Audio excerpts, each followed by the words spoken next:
We're now at the third text in the second chapter of Pirkei Avot. This almost seems like a continuation of the previous text, which is stated by Rabban Gamliel, son of Rabbi Judah the Prince, Rabbi Yehuda Hanasi.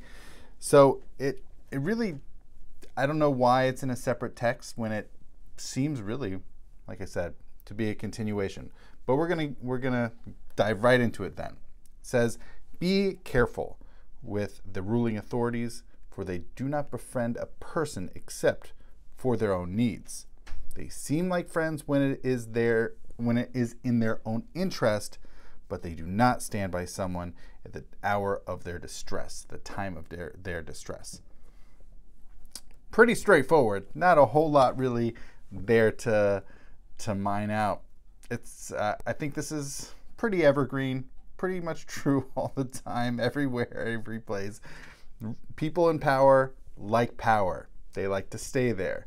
They don't necessarily what Rabban Gamliel, the son of Rabbi Judah the Prince, here is urging is be careful. You think they're acting like friends when they want to befriend you, but it doesn't mean they'll be there when you actually need. I'm actually going to move on to the beginning of the fourth text now here in the second chapter, because for two reasons. One, there's really two parts of this next text, and the second part really deserves its own, as well as there is a different speaker involved in the second part of this fourth text, whereas we're still with Rabban Gamliel, the son of Rabbi Judah the Prince. So it says, Hu haya omer. He used to say. This opening language here is rather curious. He used to say, meaning this Rabban Gamliel, son of Rabbi Judah the Prince, this was a common thing that he said, and we've seen this phrasing in the first chapter, and we'll continue to see this particular phrasing as we continue along. What strikes out to me is that it's very much in the past tense, that this collection of sayings here is looking back upon Rabban Gamliel, son of Rabbi Judah the Prince. So who necessarily arranged and published this collection of texts? Unclear. It seems that it was done, who knows, maybe late 3rd century, maybe we're talking into the 4th century because of this. It's unclear. Now we're going to go into his statement here. What was it that he used to say? Hu haya omer. What did he used to say? Make his will, meaning God's will. Make God's will as though it were your will. So, and here's a reason. So that he, meaning God, will do your will as though it were his.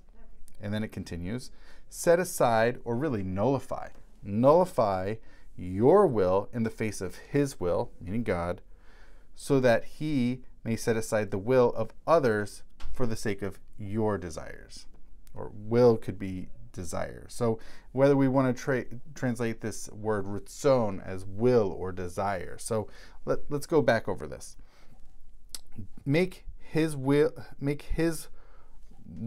desires, what God wants to do, make that yours. And I think this is a reference to mitzvot, commandments, doing the right thing, meaning clear out what you want to do, and really, and what he's urging, what Rabban Gamliel, the son of Rabbi Judah, the Prince, is urging is to say, you have your wants and desires as a person. Set those aside.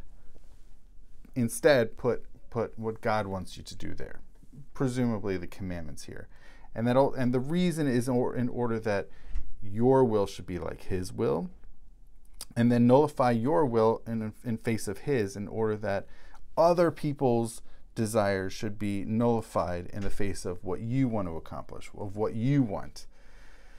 So it's really interesting. There's like three, obviously in the first, it's really just this person who's being spoken to, and the receiving the advice, and God.